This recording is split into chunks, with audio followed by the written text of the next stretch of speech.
Oi pessoal, tudo bem com vocês? Eu sou o Rafael e hoje eu vou contar para vocês sobre a minha segunda incursão a Grande Sertão Veredas. Portanto, esse aqui é um vídeo com spoilers onde eu vou falar das minhas impressões lendo pela segunda vez essa obra maravilhosa da literatura brasileira. E eu começo fazendo um parêntese sobre essa edição. Essa edição aqui é do sebosonline.com. E eu não comprei direto lá. Eu troquei numa, sabe essas feirinhas itinerantes que você dá um livro, pega outro e tudo mais. Isso foi na minha escola, então não era itinerante. E eu entreguei Cidades de Papel e um livro, acho que quem que roeu meu queijo, quem roeu o queijo que tava aqui, é um livro de economia e tal. E eu troquei por Grande Sertão Veredas. E eu troquei achando que isso aqui eram sertões. Pra você ver o quão pouco eu conheci. Isso aqui era no longínquo 2017, 2018. Peguei o livro, eu não olhei, eu achei o livro bonito. Falei, nossa, uma edição antiga e tudo mais. Gostei, comprei. Depois eu descobri que essa edição é de 1985. E é uma edição da Nova Fronteira, bem bonita assim. E aí, calhou de cair num sebo, o sebo reencapou com essa capa azul, e aqui está ela. Bom, eu fiquei com esse livro em casa e eu não li ele. Não li, de primeiro. E aí, o tempo passa, começa a pandemia, nós nos juntamos no grupo de leitura que vocês já bem conhecem. Começamos a ler os Harry Potters. E em determinado momento eu estava muito ocioso, eu encontrei o canal da Isabela Lubrano, que eu já acompanhava, e ela falou, vamos ler Grande Sertão Veredas? Eu falei, vamos. Então eu acompanhei o clube de leitura dela lendo Grande Sertão Veredas, era uma meta bem apertada de ler 5% do livro por dia. E eu sofri, mas eu li o livro todo. Não sofri porque o livro é extremamente difícil. Eu sofri porque eu acho que eu fui coagido por mim mesmo a ler muito todo dia. Então eu acho que é um livro que dá para apreciar mais. Bom, vamos então falar de Grande Sertão Veredas. Enfim, esse ano eu tava de férias, na verdade antes de entrar em férias, a gente tava em chamada do grupo de leitura e eu falei, cara, vamos ler Grande Sertão Veredas? A Ju falou, vamos. E eu comecei a ler, tipo, no dia seguinte, ignorando a Montanha Mágica, como sempre. Então eu li. Durante as minhas férias, Grande Sertão Veredas, fiz essa releitura que foi maravilhosa. Bom, Grande Sertão Veredas é, vamos dizer assim, o romance obra-prima do João Guimarães Rosa. João Guimarães Rosa, um mineiro que viveu no século XX, foi um grande diplomata, trabalhou na Alemanha durante a Segunda Guerra Mundial. A mulher dele, a dona Araci de Almeida, é, foi responsável por conseguir retirar judeus em segurança da Alemanha e mandar eles para o Brasil, trocando passaportes. Bem legal, tem uma minissérie da Globo que conta isso melhor. E João Guimarães Rosa é muito conhecido no Brasil e nas escolas pelos contos. Ele tem um livro chamado Sagarana e o livro A Terceira Margem do Rio, que contém vários e vários contos. Dentre eles, por exemplo, o A Hora e a Vez de Augusto Matraga, ou Meu Burrinho Pedrez. Acho que esses dois são contos dele, posso estar falando bobagem. E eles são muito conhecidos. E aí a gente tem a grande obra, né, o grande romance dele, que é Grande Sertão Veredas, que foi escrito então em meados de 1965. Na verdade, foi publicado em 1965. Calha que João Guimarães Rosa morre em 1967. E eu não sei se é realmente uma verdade ou se é uma grande fofoca que ele iria ganhar o Nobel em breve, seja em 67 ou em 68, e ele morre antes de ganhar o Nobel. E, como vocês sabem, o Nobel de literatura, não sei os outros, não é retroativo, então as pessoas têm que estar vivas. Enfim, esse então é Grande Sertão Veredas. Dado esse preâmbulo todo, Grande Sertão Veredas é uma epopeia, é um grande livro que vai contar pra gente sobre uma história de vingança e sobre como um homem, de certa forma frágil, de certa forma medroso, torna-se um chefe de jagunços. E a gente vai acompanhar esse homem. Grande Sertão Veredas, por muitos, é lembrado, e aqui nas próprias orelhas do livro há comentário sobre isso, pela forma como ele é escrito. João Guimarães Rosa vai inventar palavras, vai utilizar palavras que já não estão no vocabulário corrente, vai pegar termos regionais e vai inventar praticamente uma sintaxe de como um homem do sertão falava em 1920, por aí. E ele vai usar palavras da atualidade, vai usar neologismos. Então ele vai usar, por exemplo, a palavra smart, ESMARTE, que é um neologismo para smart, palavra em inglês de inteligente e tudo mais. Então, muitas pessoas entram na obra para ver a forma. Não vou negar para vocês que da primeira vez a forma me impressionou muito. Mas, ao longo das páginas, o que te prende a continuar lendo essas 589 páginas é o conteúdo. Por trás dessa roupagem difícil, a gente vai ter uma história belíssima. Bom, de praxe, a gente começa lendo primeiro a frase do livro, que vai ser o seguinte: no nada, tiros que o senhor ouviu foram de briga de homem não, Deus esteja. Alvejei mira em árvores de quintal, no baixo do córrego, o meu acerto. Todo dia isso faço, gosto, desde mal em minha mocidade. Daí vieram me chamar. Bom, a gente começa com nonada, que é uma palavra, é uma expressão que vai se pode ser entendido como não é nada, alguma coisa assim, mas ele traz como uma expressão só. E a gente percebe um certo tom de oralidade. E o livro começa com travessão. Então, quem está falando o que para quem? Bom, a gente descobre com o andar da carruagem que o personagem principal do nosso livro chama-se Riobaldo. Ele é um jagunço, agora ele já é um homem mais velho, mas ele é um jagunço, que está conversando com outra pessoa, um doutor, uma pessoa mais estudada, e ele está contando a vida dele para essa pessoa. E aqui a gente vai ter o retrato apenas do que o Riobaldo fala. Essa outra pessoa diretamente não vai se expressar ao longo do livro. Em alguns momentos, nós vamos ter algumas interjeições que essa pessoa faz para o Riobaldo, marcadas no texto como repetições do Riobaldo. Então, por exemplo, ele vai perguntar: não, mas o que aconteceu com, com os cavalos? Aí ele vai falar: não, os cavalos. Ah, os cavalos? Bom, os cavalos foi isso. Então, é isso que a gente vai tendo ao longo do texto. E o que esse cara tá contando, né? Bom, ele tá contando a história da vida dele. E eu acho que, como todos,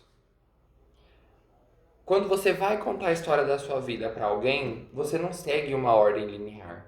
Isso é feito nas biografias. Quando você vai contar na oralidade, em tese, porque a gente está construindo um conceito de oralidade. você lança mão de meandros que vão saltando em pontos da sua história. Por exemplo, a gente não vai ter informações do nascimento dele como a gente tem no David Copperfield. Mas a gente vai ter uma ideia básica da mãe. A gente sabe que esse jagunço não tem pai. O pai dele era ausente, a gente não tem muita informação sobre isso, ele não tem pai. E ele vai ter na vida dele um padrinho que é muito importante, que é o senhor Celorico Mendes. Tá certo. Mas também esse livro não é apenas um livro de formação. Ele também é um pacto fáustico. Então, João Guimarães Rosa, não sei se pela vivência na Alemanha, que tem essa coisa forte do Fausto do Goethe, do Dr. Fausto Thomas Mann, João Guimarães Rosa decide fazer ele um Fausto do sertão, e é assim que ele definiu esse livro numa entrevista. Então, nós vamos ser levados a descobrir qual que é a relação de Riobaldo com o diabo. E isso, gente, é a porta de entrada para esse livro.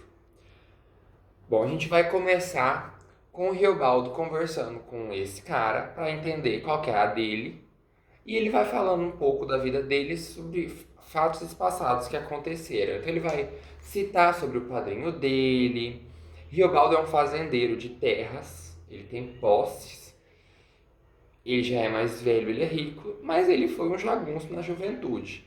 Então ele vai ir falando para esse interlocutor sobre algumas aventuranças que ele teve na jagunçagem, sobre como ele vive atualmente.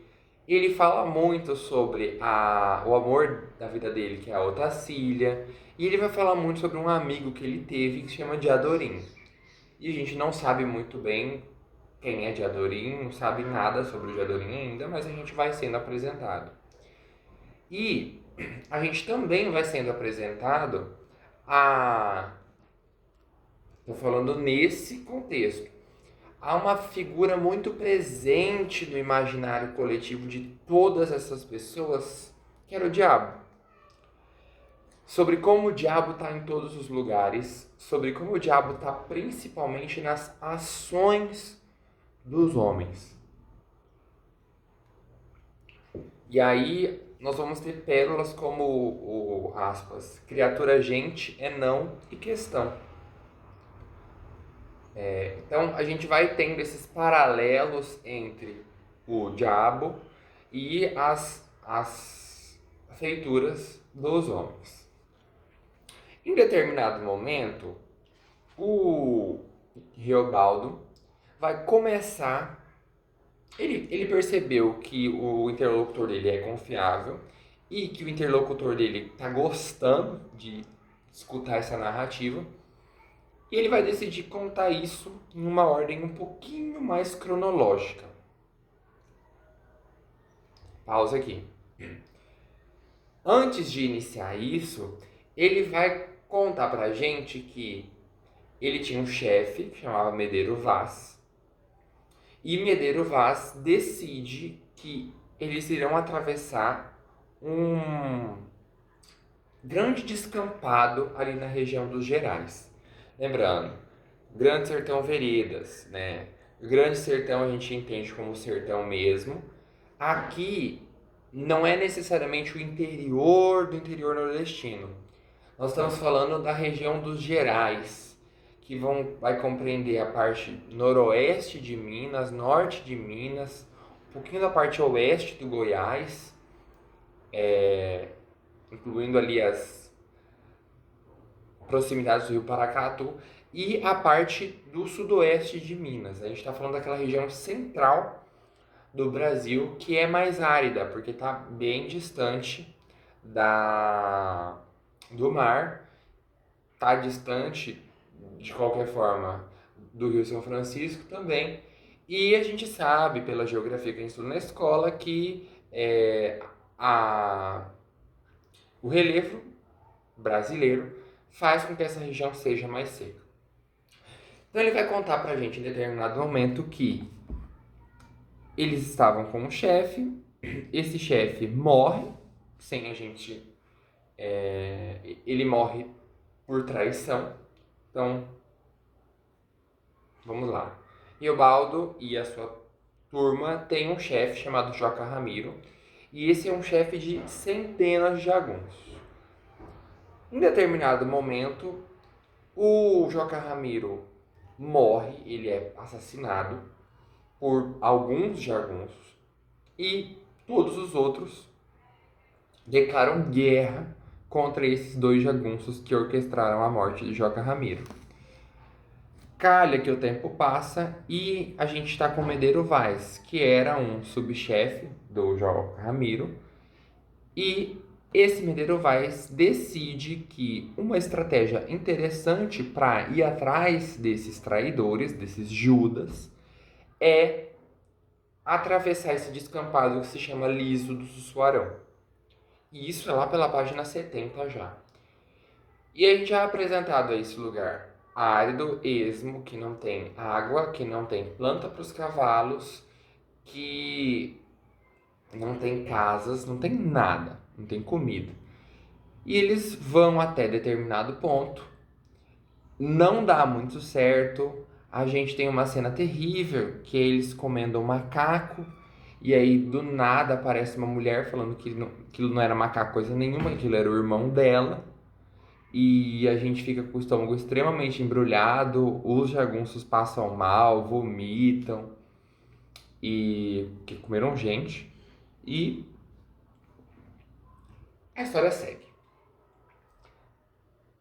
Essa travessia é importante porque a gente vai ter ela resgatada depois. E aí, daqui a pouco eu comento sobre isso. Enfim, a gente conta essa história super trágica. Riobaldo entende que o interlocutor dele é super confiável e que ele pode contar melhor e que ele vai ter mais tempo para contar tudo. E ele decide começar do zero, de quando ele era criança.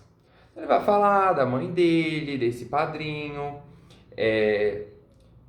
E a mãe dele tinha feito uma promessa que ele tinha que ficar pedindo esmolas no rio, perto do Rio São Francisco, ali numa travessinha.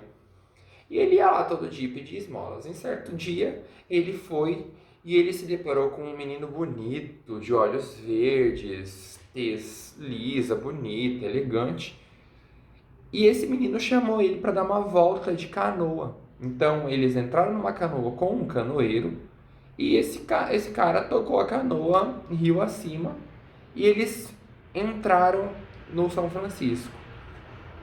E aqui a gente vai perceber que o Riobaldo criança era extremamente medroso, mas que aquele menino deixou ele encabulado.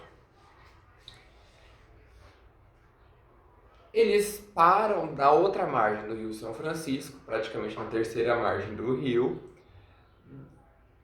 e aparece um cara, um adulto, que tem intenções maléficas com essas crianças. Ele vai tentar abusar delas.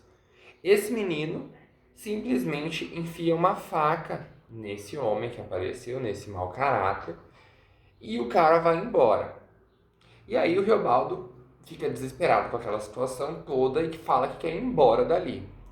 Aí eles voltam para a canoinha e a vida se segue. Riobaldo não vê mais esse garoto por muito, muito tempo.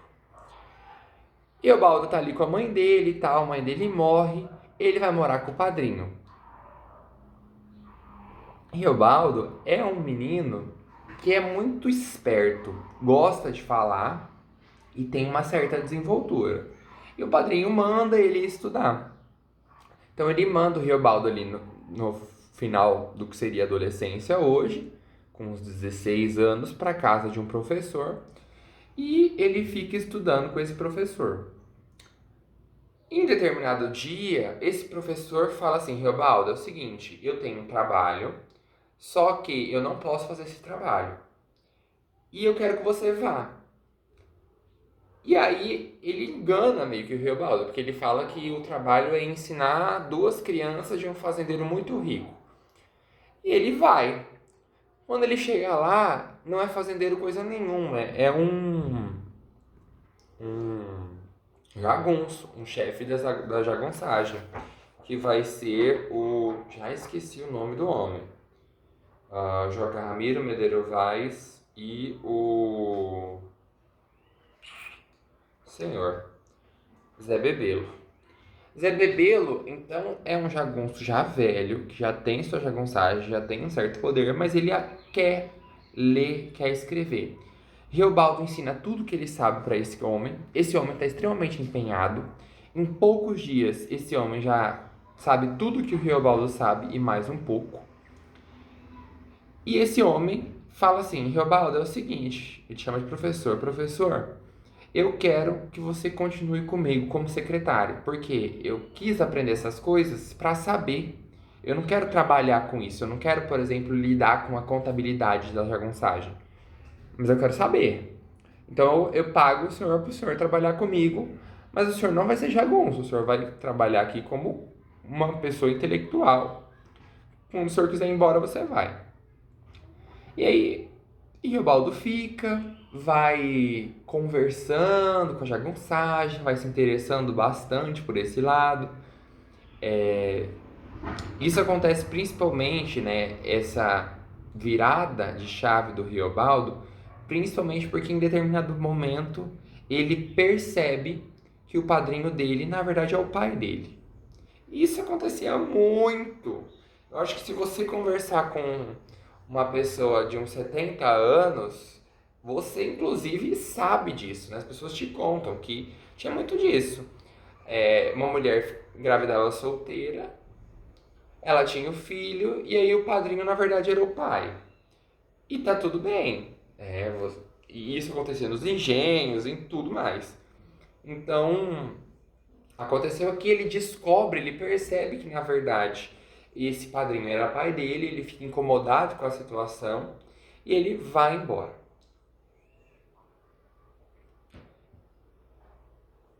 Ele vai se encantando com a jagunçagem e ele presencia uma mini cena de guerra, vamos dizer assim, e essa cena é muito chocante para ele. Então ele foge. E aqui a gente é apresentado mais características psicológicas dessa criatura que foge dos seus problemas, pelo menos no começo. A história, a narrativa, mesmo que linear, vai ser bastante entrecortada por alguns ditames de uma pessoa cara ao Riobaldo, que é o compadre dele, o Quelemen. Essa história vai ser intercortada por conversas entre ele e o interlocutor sobre o fato do diabo existir ou não. Então ele para a história que ele está falando e vai admoestar sobre, não, mas a gente já conversou, né? O diabo não existe. Já falei pro senhor isso. E ele admoesta e ele volta na história não necessariamente no ponto em que ele parou, mas a história segue.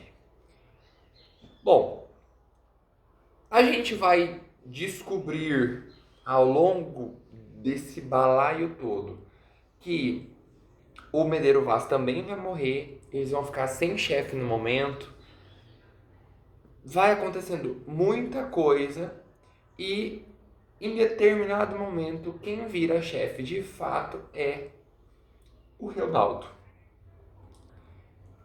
Só que Riobaldo vai, antes de virar chefe, veja bem, Riobaldo percebe que o status de coisa não tá legal, eles estão com o Zé Bebelo, então o Zé Bebelo vai ter uma reviravolta muito grande na história.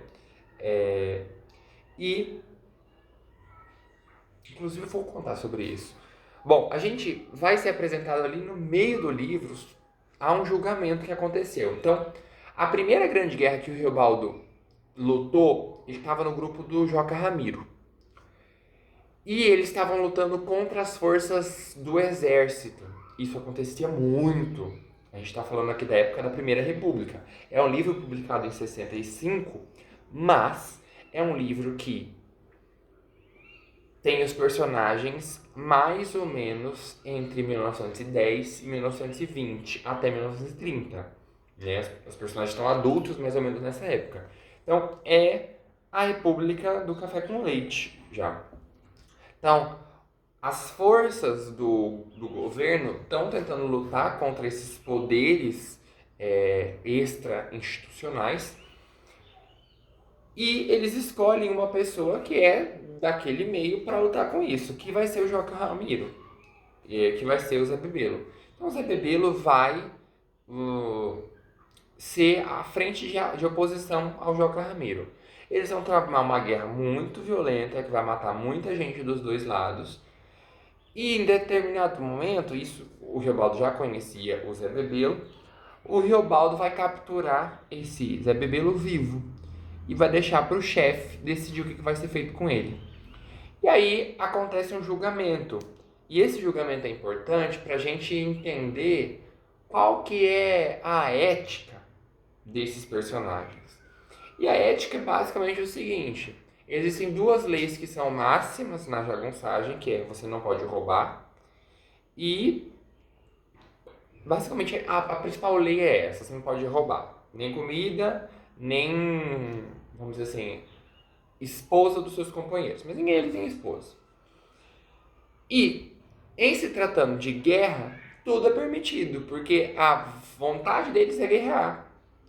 A gente vai naquela ideia de que a nossa entrada no reino dos céus, enfim, o dia da nossa morte já está programado, então eles só vão atrás de lutar. Então a luta para eles é o mote da vida deles. Então a guerra em si não é uma coisa errada. Quem ganhou, ganhou, quem perdeu, perdeu. E eles não vão matar o Zé Bebelo naquela situação de julgamento, porque a guerra já acabou e ele não cometeu nenhum crime. Mas isso é a síntese, é o sumário da acusação. Nós vamos ter uns 12 personagens admoestando e fazendo as suas defesas ou ataques, acusações por Zé Bebelo. Enfim, calha que muito tempo depois, Zé Bebelo vai virar chefe de um grupo de jagunços que inclui o Riobaldo. Porque o Medeiro Vaz já morreu e a única pessoa que tem capacidade de liderança é o Zé Bebelo, para lutar contra os Hermógenes, contra os Judas, que são então essas personificações do diabo que mataram o chefe pai deles. Bom, isso é a síntese. Eles vão estar num lugar acabado, numa pobreza infinita. Eles vão estar mais de 30 dias naquele lugar, tá todo mundo com um pouco de malária, todo mundo meio mal. E o Baldo percebe que o status de coisa não tá legal, e ele sempre querendo fugir daquela situação toda, ele fala com o Diadorim, que é o melhor amigo dele, para que eles fujam. Só que Diadorim tem parte interessadíssima na história toda, que ele é filho do Joca Ramiro. E aí isso é um choque para todos. Ele é filho de Joca Ramiro e ele não quer sair sem vingar a morte do seu pai. Isso é muito importante naquele meio, você vingar a morte do seu pai. Ninguém sabe que ele é o pai dele, ele é só um jagunço comum. Então o Riobaldo entende que a única maneira de ele viver a vida dele com o Diadorim fora daquele ambiente, e Riobaldo sabe que o padrinho dele vai acolher ele se ele sair dali, é ele matando logo esse Hermógenes. E aí ele vai para uma encruzilhada à noite e a gente vai ter uma cena de um pacto. Então, basicamente, Riobaldo vai para essa encruzilhada e ele vai imaginar como que o diabo apareceria. O diabo não aparece especificamente, mas a gente vai ter imaginação de umas 2 ou 3 formas de como aconteceria esse pacto. Então, será que o diabo vai aparecer assim? Como que o diabo se aparenta? O que ele vai querer de mim? O que eu vou pedir para ele? Então, e ele foi nesse lugar e ele vai ficar imaginando isso. A noite passa, não aparece diabo nenhum e ele volta. Só que quando ele volta, ele tá diferente. Ele tá tomado por uma coragem por uma força interior que ele não tinha. Então ele vai acabar com aquele imbróglio todo que eles estão fazendo muita coisa que não está servindo para nada, vai juntar essa jagunçagem toda e ele vai partir em direção à guerra de fato, porque eles estão no frinfó do mundo. Então ele vai com esse pessoal e ele vira o chefe dessa turma toda. Bom, o final eu não vou contar pra vocês, apesar desse ser spoiler, mas apesar de eu falar que eu não vou contar spoilers, mas enfim, esse é a grande trama do livro. Eles vão conseguir, no fim das contas, derrotar os Hermógenes às custas de Diadorim. Então Diadorim, para matar o Hermógenes, vai morrer nesse processo. E Riobaldo vai ficar muito mal com essa situação toda. Por quê? E aí, meus queridos, é o que eu não contei para vocês até agora. Esse também é um livro da paixão entre esse narrador que vos fala e o melhor amigo. Ele entende que o amor que eles sentem não vai ser realizado, porque ele também gosta de mulher, então ele seria talvez bissexual, mas enfim. Mas ele tem um amor por esse amigo que a gente não entende de fato se é platônico, se é um amor apenas erótico, se é um amor... A gente não entende. E acho que a construção é feita para que a gente não entenda de fato. Fato é que ele nunca vai consumar esse amor com Diadorim e Diadorim morre. E ele tinha uma noiva, o Riobaldo. E o Riobaldo vai falar para a noiva dele, isso já nas últimas páginas, que ele precisava de um tempo, porque o grande amor da vida dele tinha morrido. E ele fica ali um aninho sabático, pensando na vida, vai atrás das raízes do Riobaldo, do Diadorim. A gente vai descobrir que Diadorim na verdade é uma mulher. E aí, para quem leu esse livro pela segunda vez, acho que tá claro, desde o começo, ou se você leu com spoilers, que Diadorim é uma mulher. A gente vai tendo muitos spoilers, muita dica mesmo. O texto não esconde da gente, a gente só acha que ele é homem, porque essa é a informação que nos é passada, tá? Então, é isso. É um livro que vai contar como um homem medroso torna-se um grande chefe de jagunços, que foi o único que obteve sucesso no objetivo que ele se propôs. É um livro que vai falar sobre um pacto, né? É um pacto fáustico nordestino, sertanejo. É um livro que vai contar pra gente o amor entre dois homens em 1920. Um amor que é impossível, que os personagens sabem que é impossível, mas que ao mesmo tempo ele assume depois de muitos e muitos anos. Sinceramente, depois de ler esse livro pela segunda vez, eu consigo entendê-lo e eu consigo perceber ele como se fosse uma conversa de terapia. Eu não sei se há inspiração, nem sei como que estavam as ideias de Freud nessa época, mas eu sinto que são desabafos desconexos que fazem sentido no todo para quem está escutando. Então, é uma linha de raciocínio que não tem o objetivo claro de contar uma história. Ele tem um objetivo claro de defender uma ideia, uma tese. E, é claro, a gente tem que sempre partir do princípio que esse narrador não é 100% confiável, apesar de estar contando a própria história. Grande Sertão Veredas, pessoal, é um livro que pode parecer difícil, mas se você ler em voz alta umas 3 páginas, você consegue seguir. A mim, foi um livro que demora, ele é um livro lento.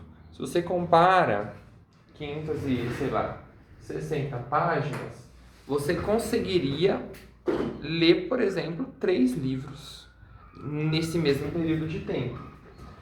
Porque é um livro que exige atenção. Não por ser difícil, mas porque se você bobear, você perde o fio da meada. É um livro maravilhoso. Eu recomendo para todo mundo que leia O Grande Sertão Veredas. E eu contei muita coisa dessa história, mas eu não contei tudo. É impossível contar tudo dessa história em um livro. Aqui a gente vai ter passagens de todo tipo de teoria. Riobaldo é uma pessoa que, apesar de pouco instruída, tem ideias brilhantes sobre o mundo. Esse livro é de segunda mão.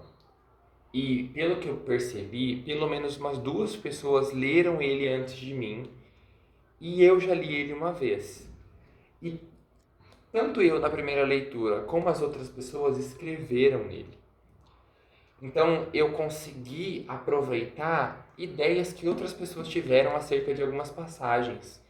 Por exemplo, tem trechos aqui que são a trama de algumas peças shakespearianas. Tem passagens que são diálogos de Platão. São as ideias que Platão defende, por exemplo, no Banquete, expostas aqui pra gente de uma forma clara, no entanto, inovadora do ponto de vista do sertanejo. João Guimarães Rosa não tentou, e isso é importante a gente levar pra gente, emular como que essas pessoas falam. Isso foi feito na primeira, na segunda fase do regionalismo. Você consegue perceber isso em Vidas Secas, em O15. Aqui, ele vai criar, e aqui eu estou tirando novamente informações da contracapa, ele vai criar um imaginário novo. Ele vai criar uma ideia de sertão, ele vai criar um mundo que existe só na cabeça dele. Ele não foi fazer um estudo de campo percebendo exatamente todos os detalhes do léxico, de como as pessoas falavam. Não. Aqui nós vamos ter uma criação. Ele cria o sertão. Ele recria o sertão com uma profundidade, uma densidade que existe, só que é diferente. E é maravilhoso. Eu sugiro que vocês leiam essa obra-prima. Se vocês quiserem, vocês podem curtir o meu vídeo. Não sei nem se alguém chegou até aqui, porque são 40 minutos de gravação. Mas eu fico muito feliz lendo esse livro. Eu não consegui fazer uma videoresenha na primeira vez, porque eu não tinha nem canal no YouTube. E eu não gosto de fazer umas resenhas muito retrospectivas. Fato é que dessa vez eu li esse texto inteiro com um marca-texto e assim, aproveita-se muitíssimo dessa obra. Esse é um livro que eu sugiro que você tenha físico na sua casa, porque você vai querer relê-lo. E é isso, pessoal. Eu fico por aqui e eu vejo vocês no próximo vídeo. Tchau, tchau.